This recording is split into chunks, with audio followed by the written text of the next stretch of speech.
Okay, just to let you know, can you guys see the beam? Very bright beam. I got this thing on eBay.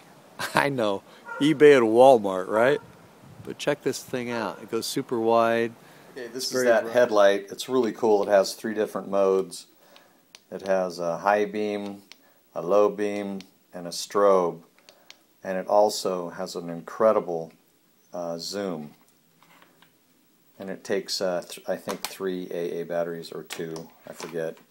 Got that on eBay. Really inexpensive, but amazingly bright. And I'm going to use it to set this up. And it is nighttime, and it is blowing like crazy out here. Okay, setting up at night. I've got my stakes. Okay, what you're going to need is your trekking poles. There goes my baggie blowing away. I'm going to be using the Neo Air. I'm going to be using my space blanket tarp. Check out my video on how I made that.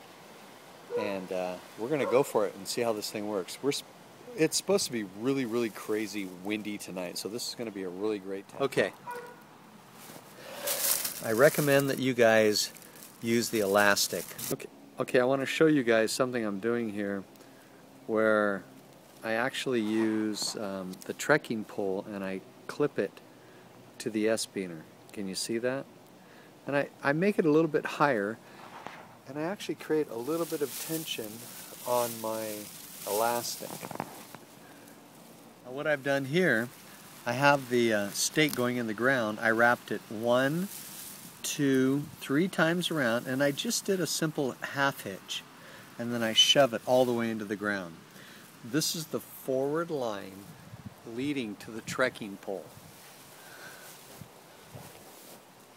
Okay? Okay, I don't know if you guys can see it or not, but this is my exiting line coming out the back side, and I like to make it a little bit longer. The reason why I make it longer is the longer you make it, this is about 6 feet to where I'm going to actually tie it in. We create a little better ventilation as opposed to having it closer and having less. It gives the shelter a bit more of a, oh gosh, what do you call it? More of a tent look, tent feel. Okay, DuPont Tyvek ground cover. The guy sells them on eBay. It's a great deal, and they're very inexpensive. You want to wash this with no soap. Put it in your washer, run it, it makes it soft. It's not as crinkly. And they're amazing ground cloths, and I think I have it written down on here somewhere. I always write down everything. This thing only weighs 6.6 ounces, and it's about 4 by 7. Alright, we're going to put this inside the tarp, the space blanket tarp thing. Okay, here I have my Thermarest Neo Air inside of my tarp shelter, my space blanket tarp shelter, and with my Tyvek ground cloth. Got my trekking pole, and now I'm going to go and install my the best of the best quilts ever.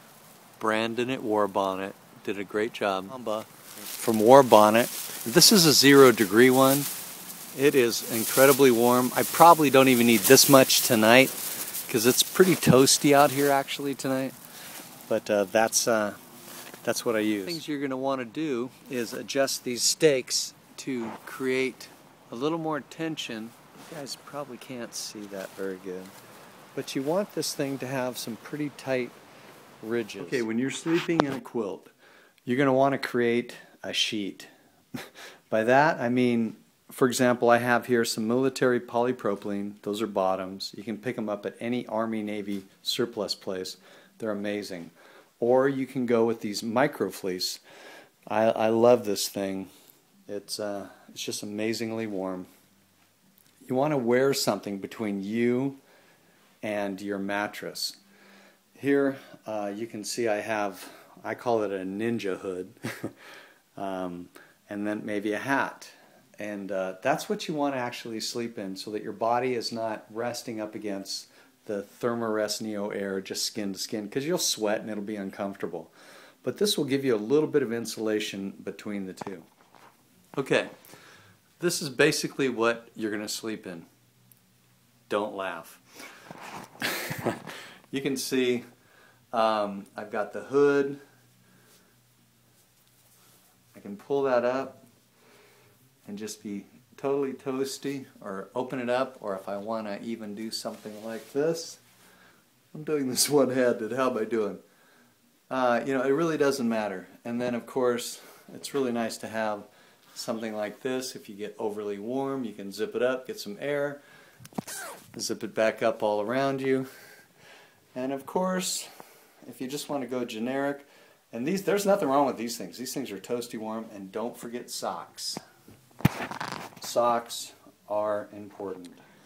Okay, I'm inside my space blanket shelter, Ridgeline IE, and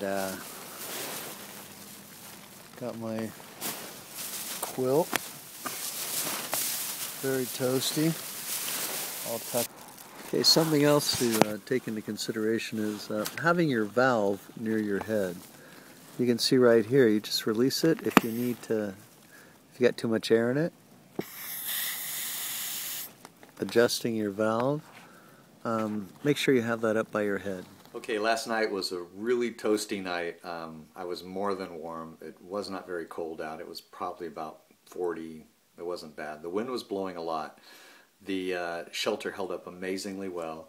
It did make a little bit of a crinkly noise occasionally, but I got used to that, slept through most of it. It was a pretty amazing night, actually. I slept really, really good. And I think that it was warmer than my sill tarp because I think that I got some radiant heat bouncing back off of the space blanket. So it was pretty cool.